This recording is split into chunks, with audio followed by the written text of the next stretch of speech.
Kottayam medical കോളേജിൽ കെട്ടിടം തകർന്നു വീണതിന് പിന്നാലെ തിരച്ചിൽ നിർത്തിയിട്ടില്ല എന്ന മന്ത്രിമാരുടെ വാദം പൊളിയുന്നു. അപകടം നടന്ന മണിക്കൂറുകൾ കഴിഞ്ഞിട്ടും തിരച്ചിൽ നടത്താതെ നിഷ്ക്രിയരായി നിൽക്കുന്ന ഉദ്യോഗസ്ഥരുടെ ദൃശ്യങ്ങൾ മാതൃഭൂമി ന്യൂസിന് ലഭിച്ചു. ചാണ്ടിയുമ്മൻ MLA ഉദ്യോഗസ്ഥരോട് പരിശോധിക്കണമെന്ന് ആവശ്യപ്പെടുന്നതും ദൃശ്യങ്ങളിൽ വ്യക്തമാണ്. പല വഴിക്കാൻ നോക്കേണ്ടത്. അപ്പം ഞാൻ ഇവിടെ പല വഴിക്ക് നോക്കി വന്നപ്പോൾ എൻ്റെ അടുത്ത് പറഞ്ഞ് കൊച്ചിന് ഫുഡ് കൊടുക്കണം, മെഡിസിൻ കൊടുക്കണം എന്ന് പറഞ്ഞ് എൻ്റെ ചീട്ടും വെച്ച് മേലോട്ട് വരുമായിരുന്നു. മേലോട്ട് വന്നിട്ട് കൊച്ചിനെ ഫുഡ് കൊടുത്തിട്ട് എനിക്ക് കൊച്ചു പറഞ്ഞത് ബാത്റൂമിൽ പോയി വാഷ് ചെയ്യാൻ പോയെന്നാണ് പറഞ്ഞു. ഫോൺ വിളിച്ചോ? ഞാൻ ഫോൺ വിളിച്ചപ്പം എടുക്കുന്നില്ല. ഇപ്പോഴും വിളിച്ചോ? ഇപ്പോഴും ഞാൻ വിളിച്ചു, ഇപ്പോൾ എടുക്കുന്നില്ല.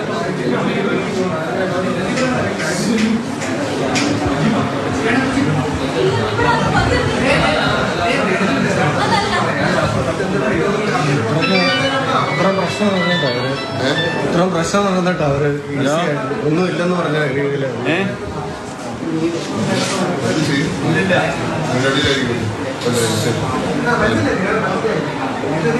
ഒന്നും പറഞ്ഞില്ല.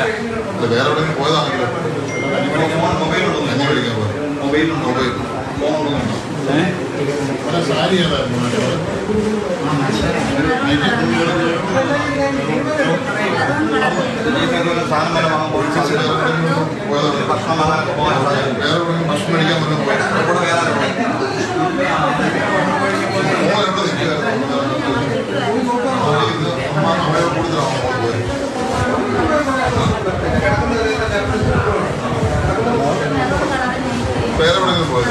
പരിക്ക് പറ്റിയ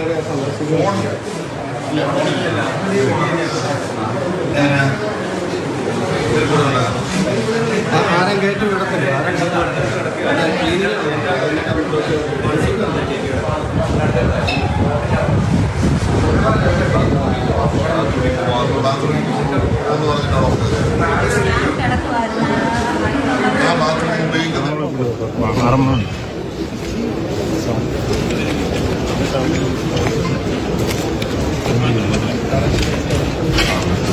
ഇതെന്താ ക്ലിയർ ചെയ്യാത്തെ?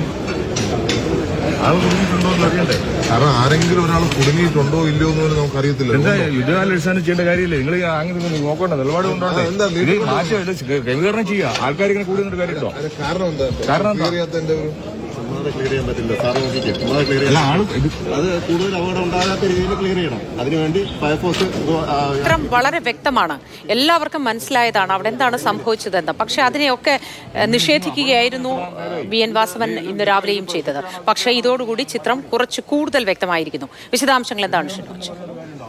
ലോകത്തുള്ള ആൾക്കാർ മുഴുവൻ മെഡിക്കൽ കോളേജിലെത്തി. എന്നിട്ട് നിങ്ങൾ 10 മിനിറ്റ് പറയാ മോത്തി ഈ 10:30 അപകടമുണ്ടാകുന്നു. ആ സമയം മുതൽ ഫയർഫോഴ്സ് ഉൾപ്പെടെയുള്ള സംവിധാനങ്ങൾ അവിടെ എത്തുന്നു. അതിനുശേഷം പൂർണ്ണമായും അവർ തെരച്ചിലായിരുന്നു. അവിടെ പൂർണ്ണമായ രീതിയിലുള്ള ഫയർഫോഴ്സിൻ്റെയും പോലീസിൻ്റെയും ഒക്കെ തന്നെ തെരച്ചിൽ രക്ഷാപ്രവർത്തനം അവിടെ ആരംഭിച്ചിട്ടുണ്ടായിരുന്നു എന്നതായിരുന്നു ഈ മന്ത്രി VN വാസവൻ പറയുന്നത്. പക്ഷേ ഈ ദൃശ്യങ്ങൾ തന്നെ വ്യക്തമാണ്.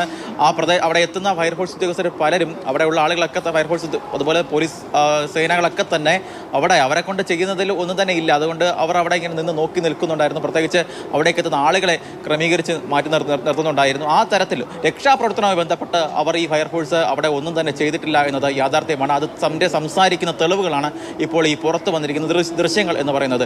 ഇന്നലെ ഏകദേശം 12:30 നടക്കുന്ന സമയത്താണ് ഇത്തരത്തിൽ ഈ ചാണ്ടിയുമ്മൻ MLA ഇത്തരത്തിൽ ഈ രക്ഷാപ്രവർത്തനം അതിൻ്റെ ഇടയിൽ ഈ ആശുപത്രിക്കുള്ളിലേക്ക് കയറുന്നത്. കയറി ഇത്തരത്തിൽ ഈ അവിടെ വാർഡിലുള്ള ആളുകളെയൊക്കെ സംസാരിക്കുന്നതിനിടയിലാണ് ഇത്തരത്തിൽ ഈ നവമിയെയും നവമിയുടെ അച്ഛനായ വിശ്രുതനെയും അവിടെ വെച്ച് കാണുന്നത്. ചാണ്ടി എന്താണ് കാര്യമെന്ന് തിരക്കുന്നുണ്ട്. ആ സമയത്താണ് ഇത്തരത്തിൽ ബിന്ദുവിൻ്റെ ഭർത്താവ് വിശ്രുതൻ ആദ്യം ഇത്തരത്തിൽ ഈ കാര്യം പറയുന്നത്. അതായത് ഭാര്യ കുളിക്കാൻ വേണ്ടി ബാത്റൂമിലേക്ക് പോയതാണ്, പിന്നീട് ഫോൺ വിളിച്ചിട്ട് കിട്ടുന്നില്ല, കാര്യങ്ങളൊക്കെ തന്നെ പറയുന്നുണ്ട്. ചാണ്ടി അവിടെ നിന്ന് ഈ നവമീനെയും അതുപോലെ തന്നെ അച്ഛനെയും കണ്ടതിന് ശേഷം തിരിച്ചിറങ്ങി വരുമ്പോൾ ആദ്യം കാണുന്നത് എന്നെയും നമ്മുടെ ആലപ്പുഴ റിപ്പോർട്ടറായ രഘുവിനെയാണ്. ചാണ്ടി ആദ്യം ഇങ്ങനെ കാര്യം പറയുന്നുണ്ട്, ഇങ്ങനെ ഒരു സംഭവമുണ്ട്, ഒരാളെ കാണാനില്ല എന്നാണ് പറയുന്നത്, തലയിലപ്പുറമ്പ് സ്വദേശികളാണ് എന്നൊക്കെ പറയുന്നുണ്ട്. നമ്മൾ ഇതിന് പിന്നാലെ അകത്തേക്ക് പോകുന്നു, ഞാനും ക്യാമറമാനും കൂടെ അകത്തേക്ക് കയറുന്നു. അവിടെ ചെന്ന് ഈ അച്ഛനോട് സംസാരിക്കുന്നു. അച്ഛൻ പറയുന്നത് ഇതേപോലെ ഞാൻ ബ്ലഡ് ടെസ്റ്റ് ചെയ്യാൻ പോയ സമയമാണ്, ആ സമയത്താണ് ഇത്തരത്തിൽ അപകടം, ഈ ഭാര്യ കുളിക്കുന്നതിന് വേണ്ടി ബാത്റൂമിലേക്ക് പോയത്, പിന്നീട് ഫോൺ വിളിച്ചിട്ട് പോലും കിട്ടുന്നില്ല തുടങ്ങിയ കാര്യങ്ങളൊക്കെ തന്നെ അച്ഛനും പറയുന്നുണ്ട്. എന്തായാലും അതിനുശേഷം, അതായത് ആ സമയം വരെ നമ്മുടെ ഫയർഫോഴ്സും നമ്മുടെ ഈ സിസ്റ്റം എന്ന് പറയുന്ന സംവിധാനം ഒക്കെ തന്നെ പൂർണ്ണമായും പരാജയപ്പെട്ടു. അതുവരെയുള്ള ഒരു സമയം, അത് നിർണായകമായ ഒരു 2 മണിക്കൂർ എന്ന് പറയുന്നത് അതുവരെ ഒന്നും തന്നെ ചെയ്തില്ല. തുടർന്ന് ചാണ്ടി കൂടി ഇറങ്ങി വന്ന് ചാണ്ടിയാണ് ആദ്യം ഇത്തരത്തിൽ ഫയർഫോഴ്സ് ഉദ്യോഗസ്ഥരോടൊക്കെ തന്നെ ആദ്യം കയർത്ത് സംസാരിക്കുകയാണ്. നിങ്ങൾ പെട്ടെന്ന് തെരച്ചിൽ തുടങ്ങണം, ഇവിടെ അകത്തൊരാളെ കാണാനില്ല എന്ന് പറയുന്നുണ്ട്. ഈ പറയപ്പെടുന്ന, അതായത് ഈ ബിന്ദു എന്ന് പറയപ്പെടുന്ന 52 വയസ്സുകാരിയുടെ പേര് നിങ്ങൾ കൊടുത്തു ക്യാഷ്വാലിറ്റി ലിസ്റ്റിലില്ല. അതായത് നിങ്ങൾ പറഞ്ഞ ആകെ 3 പേരെ മാത്രമാണ് ഇവിടെ പരിക്കേറ്റ് ചികിത്സയിൽ കഴിയുന്നതെന്നാണ് പറയുന്നത്. പക്ഷേ ആ കൊടുത്ത പേരിൽ ബിന്ദു എന്ന് പറഞ്ഞ പേരിൽ, അതിനാൽ തന്നെ തെരച്ചിൽ നടത്തണം, തെരച്ചിൽ കുറച്ചുകൂടി കൃത്യമായ രീതിയിൽ ഊർജിതമായി നടത്തണം. അതിനുശേഷമാണ് ഇവിടെയുള്ള ഫയർഫോഴ്സ് അതുപോലെ തന്നെ സംവിധാനങ്ങളൊക്കെ തന്നെ കുറച്ചുകൂടി ഊർജിതമായി പ്രവർത്തിക്കുന്നു. ഈ JCB ഉൾപ്പെടെയുള്ള സംവിധാനങ്ങൾ അവിടേക്ക് എത്തുന്നു. അതായത് സംഭവം കൃത്യം വ്യക്തമാണ്, ദൃശ്യം ഉൾപ്പെടെ സംസാരിക്കുന്നുണ്ട് എന്താണ് ഇന്നലെ കോട്ടയം മെഡിക്കൽ കോളേജിൽ നടന്നതെന്ന്. ചാണ്ടിയുമൻ MLA അത്തരത്തിലൊരു സമീപനം വളരെ പെട്ടെന്ന് ഇനി ഒന്ന് പറഞ്ഞ് ന്യായീകരിച്ചിട്ടും കാര്യമില്ല. വളരെ നിരുത്തരവാദപരമായ പെരുമാറ്റമായി പോയി. യാതൊരു തരത്തിലും ഒരു വിട്ടുവീഴ്ചയും അർഹിക്കാത്ത പെരുമാറ്റവും കൂടിയാണ് ഇന്നും മന്ത്രിമാരുടെ ഭാഗത്തു നിന്നുണ്ടായിട്ടുള്ളത്. അന്നേരം സ്ഥലത്തെത്തിയ മന്ത്രിമാർ പോലും പിന്നീട് സ്ഥലം വിട്ടു പോവുകയാണ് ചെയ്തത്. ആരോഗ്യമന്ത്രി തിരുവനന്തപുരത്തേക്ക് മടങ്ങിയെത്തിയിരിക്കുന്നു. ഒരാൾ പോലും ആ കുടുംബത്തിന് പിന്തുണ അറിയിച്ചില്ല.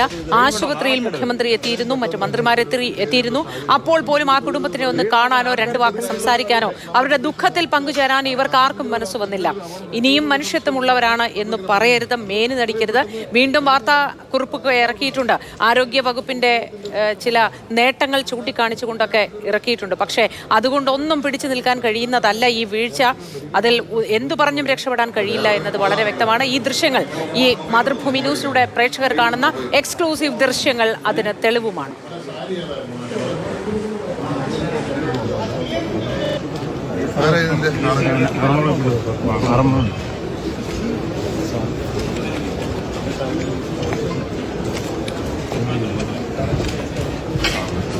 ഇതെന്താ ക്ലിയർ ചെയ്യാത്തെ?